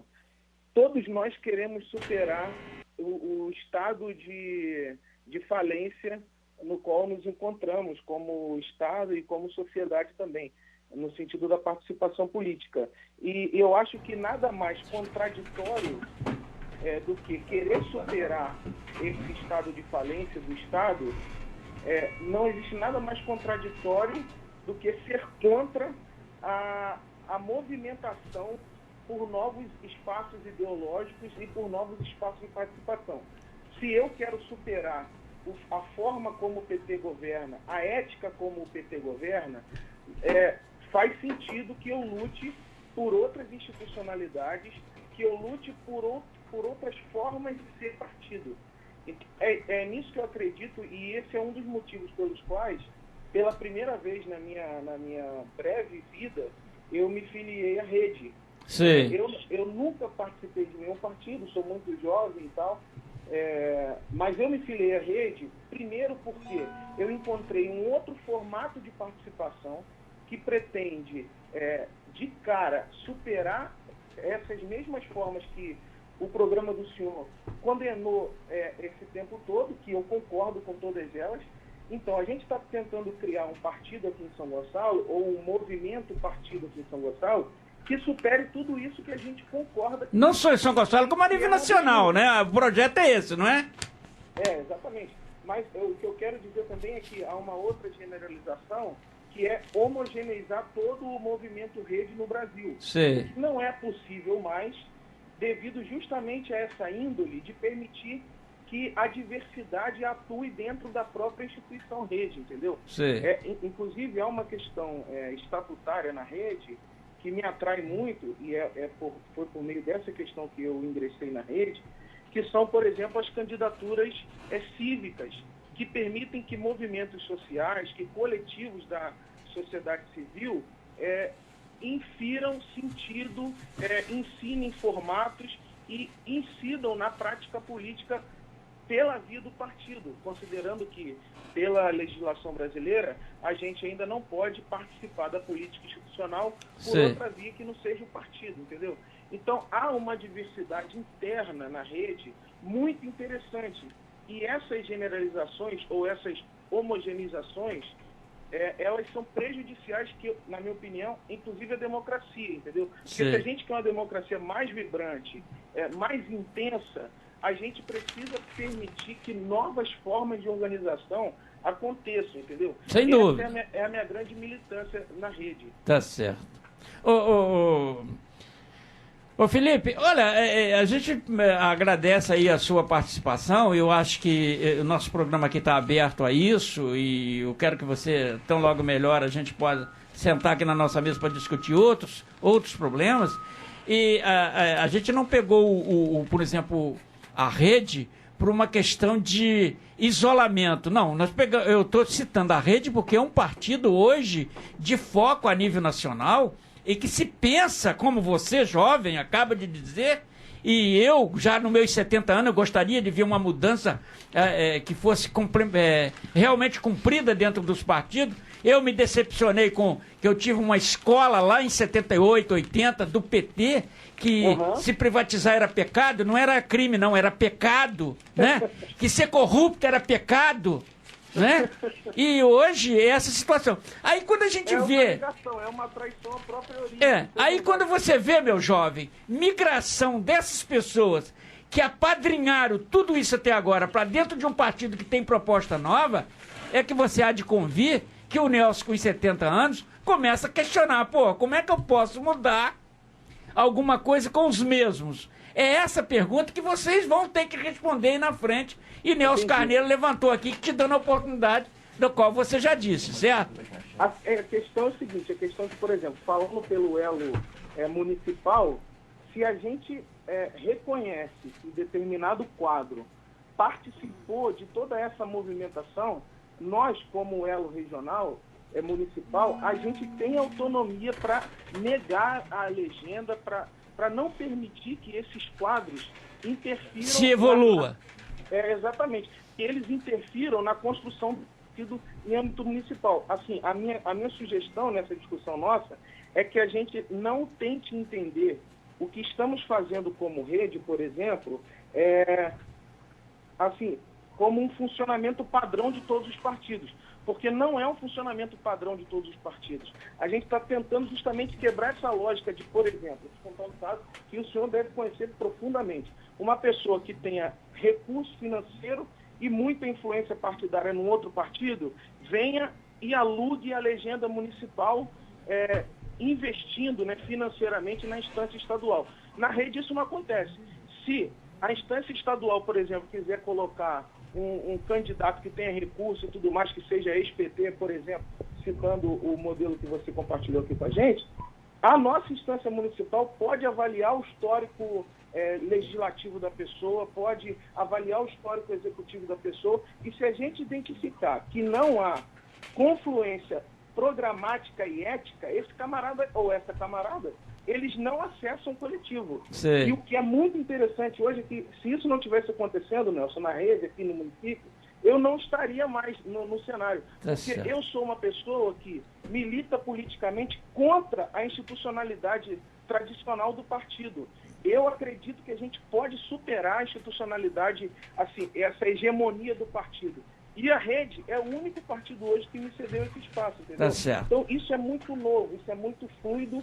Essa é uma experimentação que a democracia necessita. E por isso que eu queria sugerir que a gente discutisse mais essa especificidade aí da Rede e de outros partidos. Olha, Felipe, o nosso programa, Felipe, é um programa que ele é o seguinte: quem não suja a água que não suja não tem peixe. Você chegou na beira de um córrego, sujou a água, tem peixe, não é isso?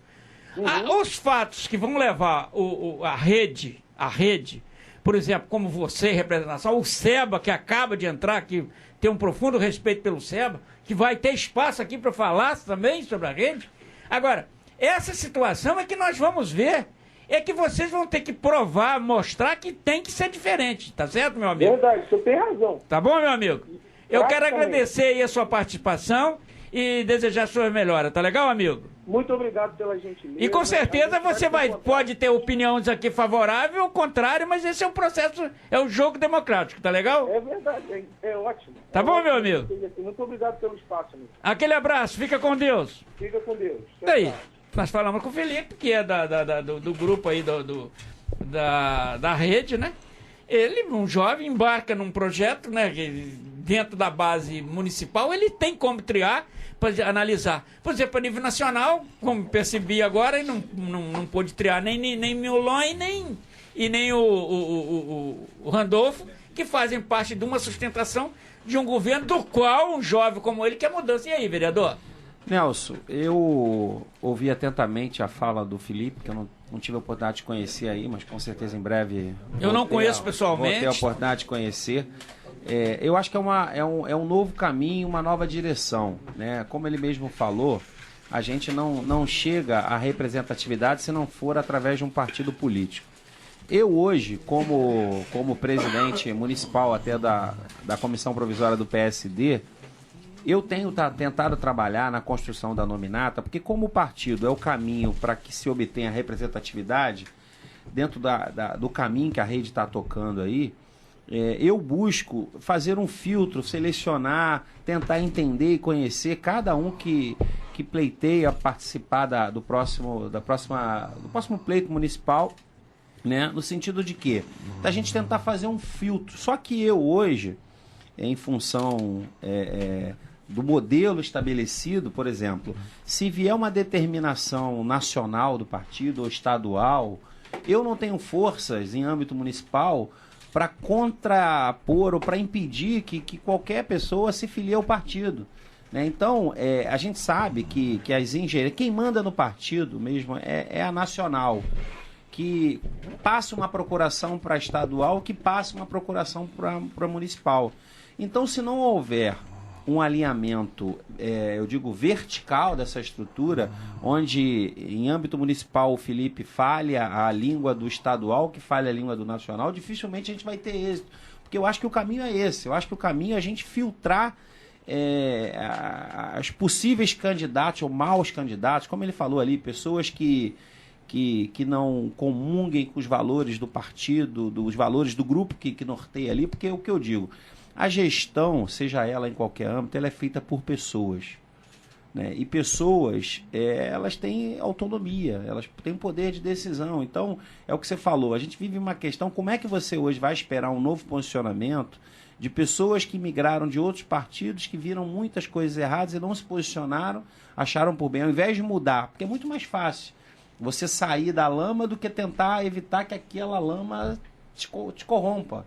Entendeu? Então, o que nós vemos hoje aí? Nós temos uma quantidade absurda de partidos, né, que foram constituídos com as pessoas remanescentes desses outros partidos, que não com novas pessoas, novos entrantes na política, mas com velhos representantes, vamos dizer assim.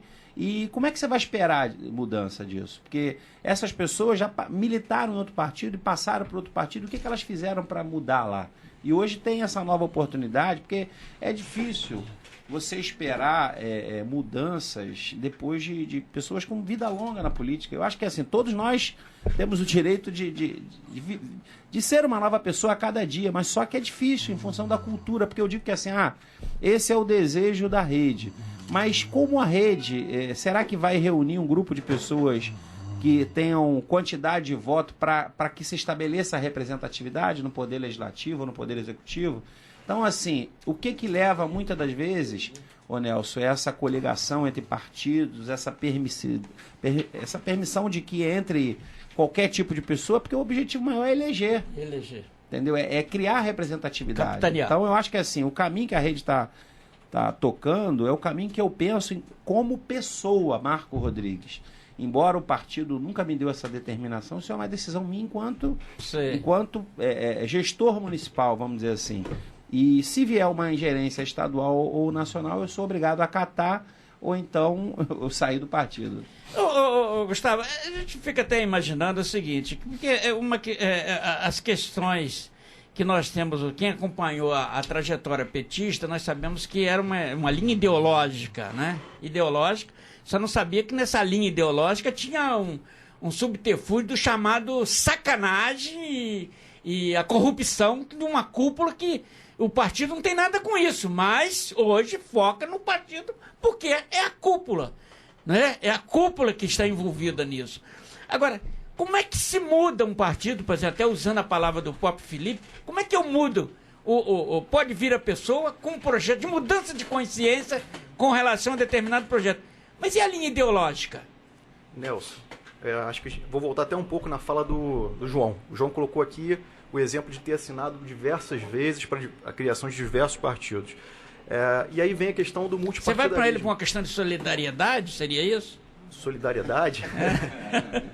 Não.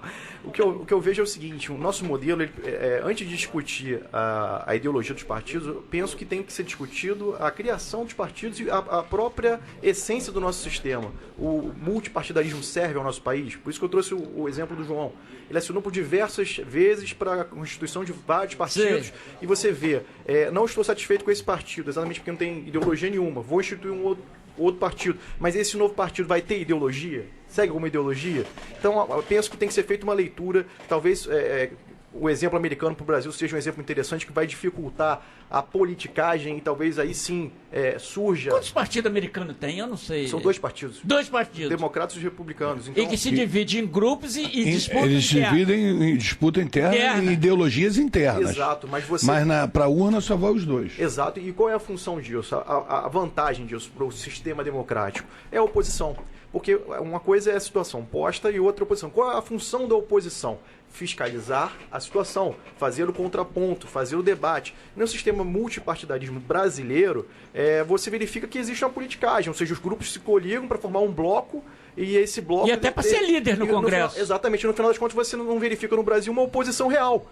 Então, que oposição real nós temos no nosso país? Quem faz o contraponto à situação posta no nosso país? Eu, sinceramente, não verifico.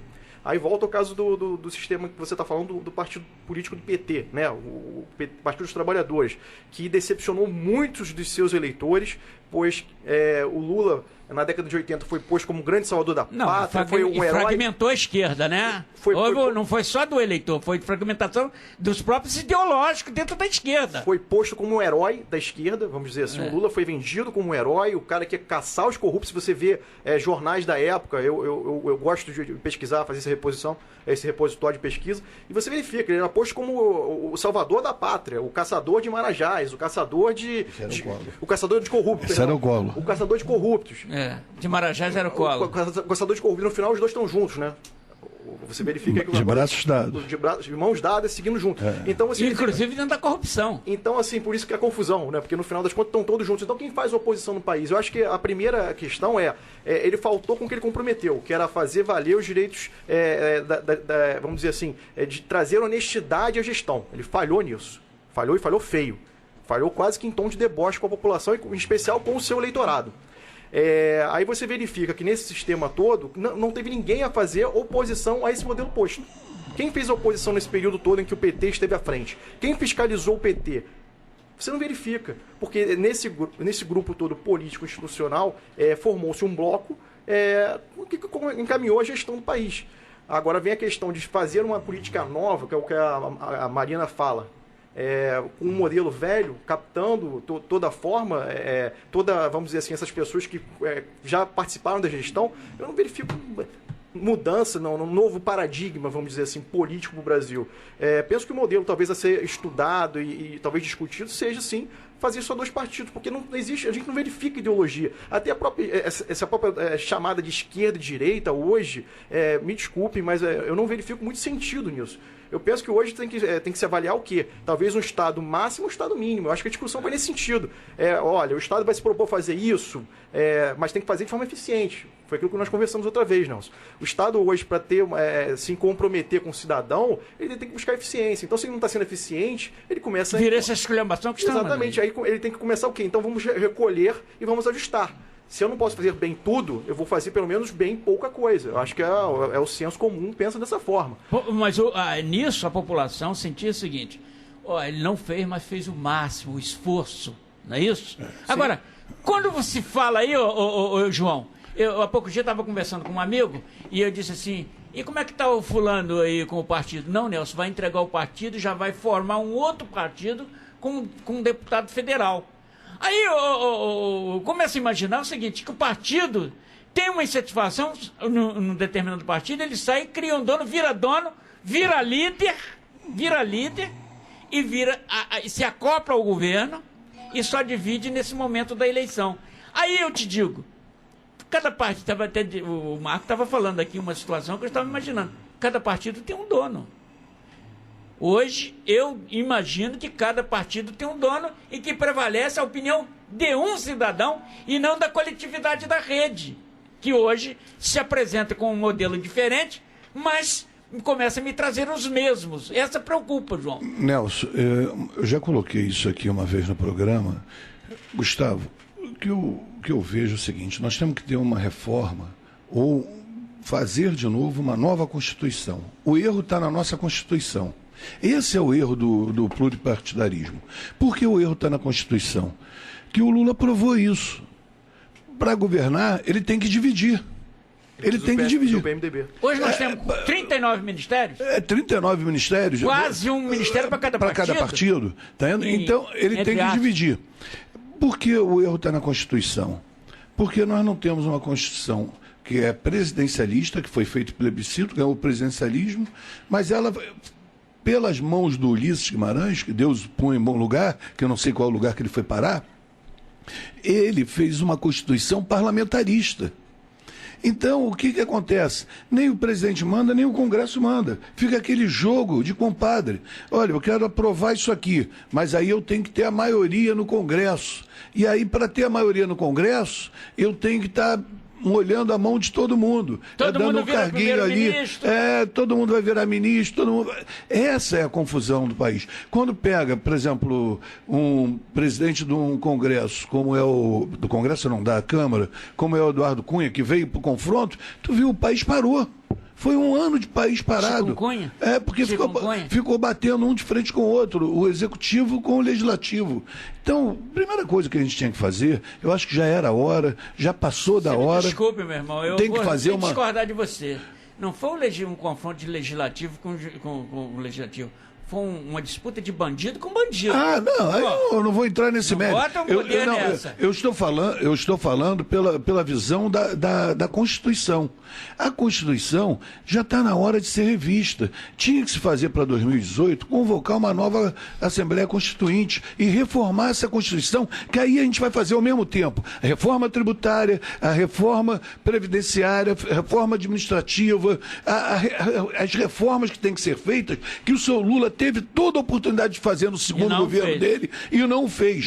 Preferiu fazer acordo. É o único que podia fazer. É o único que podia fazer. Não tem nessa geração política que está aí, ninguém que poderia fazer. Eu vou morrer, não vou ver. Não, eu vou morrer dizendo isso. Ele teve a grande oportunidade de passar a ser o nome da história, se no segundo mandato... Está na história. Não, está na história, vai sair da... Nas páginas policiais. Olha só, teve um que saiu da história, saiu da vida para entrar na história. Ele vai sair da história política para entrar na história policial. Tá vendo? O Lula vai fazer isso. Não vai sair da vida, não, porque ele não tem coragem para dar um tiro na cabeça.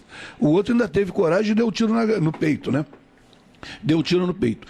O que eu quero te dizer... Sujar a mão de petróleo igual o outro é mole. Agora dar um tiro no peito... É difícil. Ele fez o mesmo passo do outro. Populista, meteu a mão no petróleo... Sujou a mão, tá vendo? Agora, dar o tiro no peito ele não vai dar. Mas ele vai sair nas páginas policiais. Ele combateu... O PT, na sua maioria, combateu os corruptos. E hoje ele é um dos partidos com o maior número de corruptos. Agora, volto a te falar, Gustavo, Marcos, Nelson e ouvintes, se não tivermos uma reforma na Constituição, essa confusão de partido, essa bagunça vai continuar a existir porque é interesse. E os homens são... O homem é interesseiro, o homem tem a sua colocação, tem a sua busca e vai querer sempre levar uma vantagem, que é essa outra lei que tinha que ser proibida na nova Constituição, a lei do Gerson, que é de Niterói, de levar vantagem. Todo mundo quer levar a sua vantagem, todo mundo quer se aconchegar para ter uma vantagem no governo. Eu não sei se vocês queriam falar mais sobre isso. Eu queria ter um ponto aqui que eu quero salientar com vocês antes da gente terminar o programa. Só para complementar o que o João falou, a Constituição, eu concordo que ela precisa ser revista, porque nosso país evoluiu, cresceu muito, muita coisa mudou, a gente teve acesso a muito mais coisas nos últimos 30 anos. Então agora, em 2018, né, quando completa aí 30 anos, eu acho que tem que parar para se ver a nova direção, aonde a gente quer estar daqui a 30 anos. Né? Qual o país que a gente quer para os próximos 30 anos e estabelecer isso na Constituição, as regras, porque muitas coisas novas vieram Até porque essa Constituição é uma Constituição social. Ela tem mais... dar ao povo mais direitos do que obrigação. E tem que acabar isso. O povo tem que ter obrigação. Que aí vai diminuir o Aedes aegypti, vai diminuir as Bolsa Família, vai diminuir tudo. A minha única... Só um instantinho, Gustavo. A minha única questionamento, minha única dúvida, minha única preocupação é o quê? A Constituição, quando foi criada nesse regime presidencialismo, onde o parlamento tem a sua função e aí nos levou hoje a essas alianças aí que deveriam nortear o interesse público, o bem comum, mas o que norteia o interesse individual e não o interesse coletivo. Eu acho que a visão, na época de quem propôs, era justamente isso, porque a política visa defender o interesse coletivo, mas em função... aí a gente vai encontrar várias ações que nos levaram a esse momento, mas qual foi o principal que Nelson fala nessa pauta de hoje? O pluripartidarismo, se isso é ético ou não, porque na verdade os partidos deveriam defender o interesse público, o que é melhor para a sociedade. É o que eu falo, deveria ter uma posição em prol do interesse público. Não é ser oposição de quanto pior, melhor, nem ser de situação e fechar os olhos para tudo que está aí, mas estabelecer uma posição coerente, sabe? Uma posição decente, numa direção, buscando o interesse da coletividade. Mas o que a gente vê? Eu vejo isso no parlamento municipal. A maioria das pessoas, os interesses não são os coletivos. Infelizmente, essa é a realidade. E a população precisa acordar para isso. Os nossos governantes, a gente precisa ter gente que tenha coragem, que tenha disposição de romper com esse modelo pretérito que está aí. Que hoje a questão da rede, louvo lá, é difícil o que eles estão tentando fazer. Mas não é impossível. A gente tem que virar esse jogo de uma outra forma. Tem que ter alguém que tenha coragem de enxugar a máquina pública, de romper com esse modelo político que está aí. As coisas têm que serem cada dia mais desnudadas aí, vindo a público. Porra, a gente vê nos jornais hoje as pessoas negociando, sabe? A imprensa escreve isso, fala isso, dizendo que o partido está negociando um espaço um espaço aquele, para poder votar numa coisa que é obrigação dele. Tá certo. Tá me entendendo? Então, eu acho que assim, perderam-se os valores. E aí as coisas estão tomando esses rumos. Eu quero... O Gustavo quer falar, mas eu queria que você analisasse, como advogado, nós estamos criticando aqui a Constituição, Mas um grande risco que nós temos hoje na Constituição é que ela determine disciplina. Ela não dá força às leis ordinárias. E o que se não pode mudar tem que se virar uma PEC, Gustavo. Você sabe disso. Aí que tá a grande questão, essa que que aí é a eu trago a reflexão, complicada. que aí é político-jurídica. Quem teria legitimidade para fazer a Assembleia Constituinte, uma nova Assembleia Constituinte? De qual seria, à luz da Constituição, o povo teria que clamar uma nova Assembleia Constituinte. E quem seriam esses representantes do povo para fazer uma nova Constituinte? Através de eleição, como foi em Tem que ser conclamado, talvez, uma eleição própria. Então, por isso que eu estou falando. Em 2018... Não, em 2018, através do voto. Vamos eleger, como foi a vontade para proclamar. Uma política que fala de exclusão, que fala de racismo, fala disso, fala daquilo outro, mas que não tem nada de concreto. O grande risco de assistencialismo. São a perda de talvez alguns direitos consagrados, mas isso tem que ser feito dentro de certos parâmetros, de um quadro mínimo estabelecido. E eu penso que a maior dificuldade operacional disso hoje é a legitimidade desse representante. Gustavo, eu tenho certeza que essa geração de você, eu vejo jovens como você, brilhantes aqui em Niterói, jovens com uma cabeça muito mais evoluída do que foi em 1988. A nossa geração tem medo a nossa geração, quando voltou à Assembleia Constituinte, nós vimos num momento muito mais difícil, até porque não tínhamos discussão política na rua. Não tinha rede social, na verdade. Não tinha rede social. Nós tínhamos a Globo determinando o que era para fazer. E assim mesmo se fez uma Assembleia Constituinte, e que não foi ruim, não. Foi uma Assembleia tão boa que o Lula pediu para sair. Ele não aguentou. Ele entregou para sair, que ele era contra essa Constituição que hoje ele mais que defende. Então, por isso, eu estou te falando, eu acho que essa juventude que tem no Brasil tem que ir para a rua conclamar uma nova Assembleia Constituinte em 2018, quando ela completa 30 anos. Acho que talvez, penso que é o caminho, lógico, fazer dessa forma, mas penso que a outorga do poder para a nova Assembleia Constituinte tenha que ter um marco definido, um quadro definido com a outorga de votação específica, para termos específicos. Olha, em relação ao modelo político, por exemplo, em relação ao sistema de governo, em relação à repartição, talvez... E os momentos e os critérios mais complicados, haja um plebiscito para que a população decida. Sim. Tá certo. Porque hoje, realmente, a Constituição está complicada. Com aquela quantidade de artigos, né?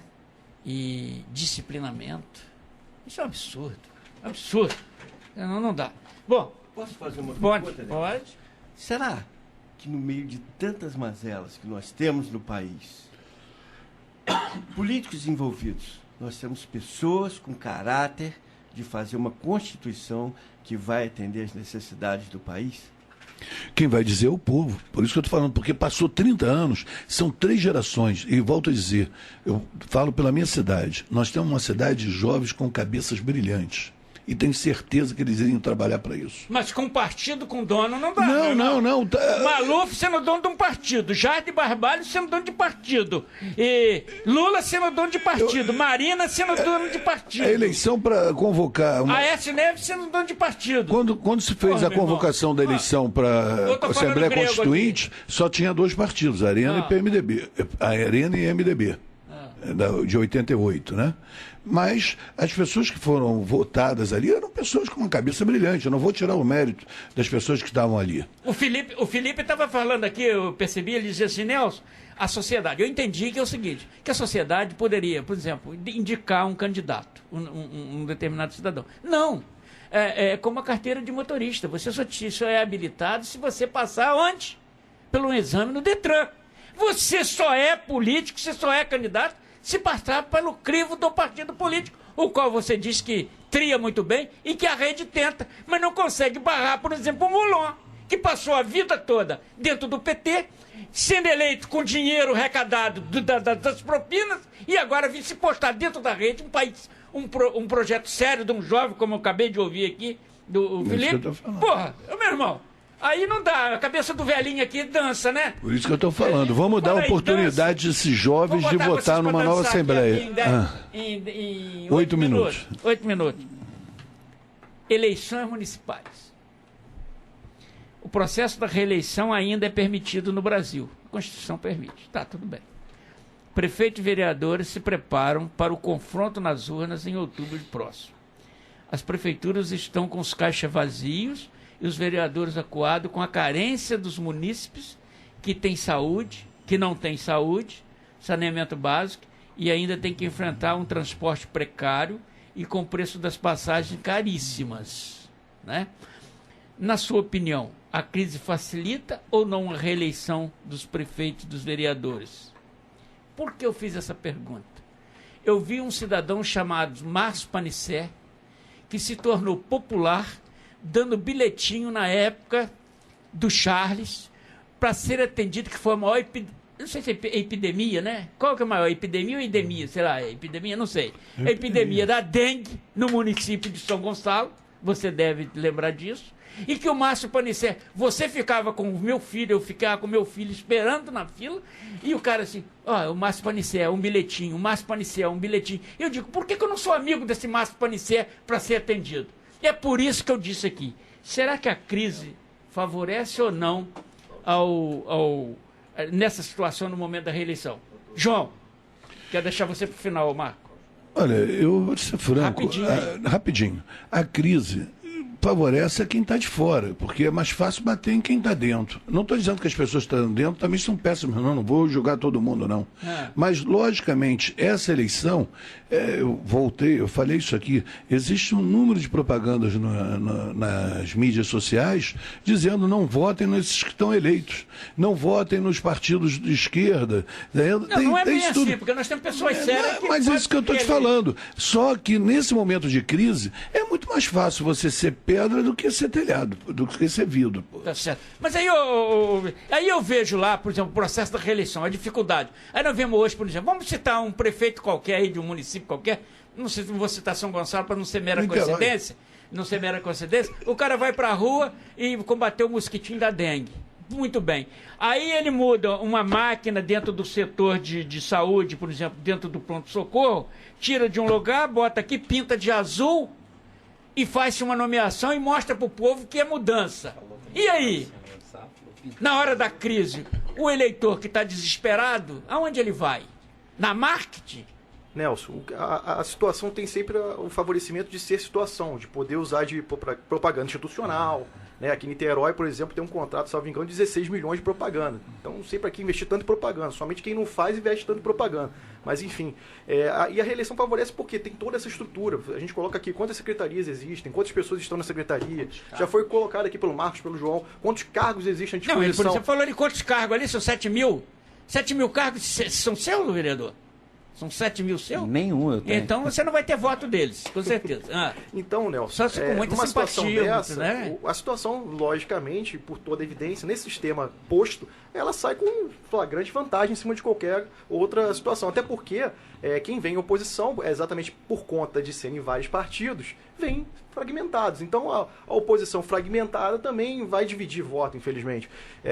Então, nesse caso, mesmo em tempos de crise, uma gestão razoável, por exemplo, a crise maior se dá no plano federal, né? A situação econômica, ou seja, a situação do país toda, ela depende mais do plano federal, um pouco do estadual, então um pouco menos de influência do municipal. Então, tendo feito o gestor municipal, no caso, estamos falando das eleições municipais, uma gestão razoável dentro de alguns postulados com observância necessária, não tendo fugido muito do Mas nós temos uma cultura da reeleição. Sim, a reeleição... Todo mundo falava que o governo da Dilma não era bom e reelegeu a Dilma. É porque a situação tem um favorecimento de toda essa instituição, toda a propaganda institucional, de toda a engrenagem, de toda a composição. É o modelo nosso que favorece a reeleição.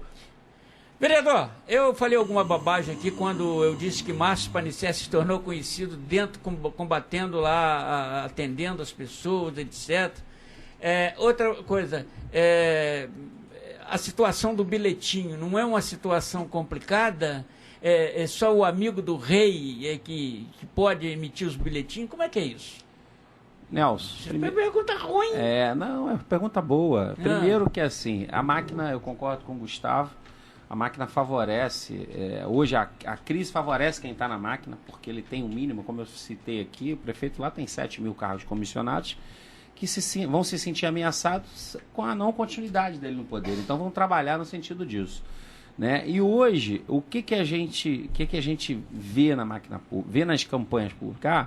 Eu acho que reduzir o tempo de campanha foi bom, reduzir o investimento privado foi bom, torna a eleição mais igualitária, né? Dá a oportunidade de outras pessoas participar. Mas sempre a máquina vai ter a tua preponderância. Você vê que os grandes partidos, por exemplo, o PMDB hoje, né? As pessoas que estão no comando do Estado, eles optaram em estabelecer aliança com pessoas que estão na máquina, porque o Estado está falido, a nível nacional está falido, então o pouco que você vai tirar se tirar da máquina. Então isso vai acontecer, isso já está acontecendo em São Gonçalo.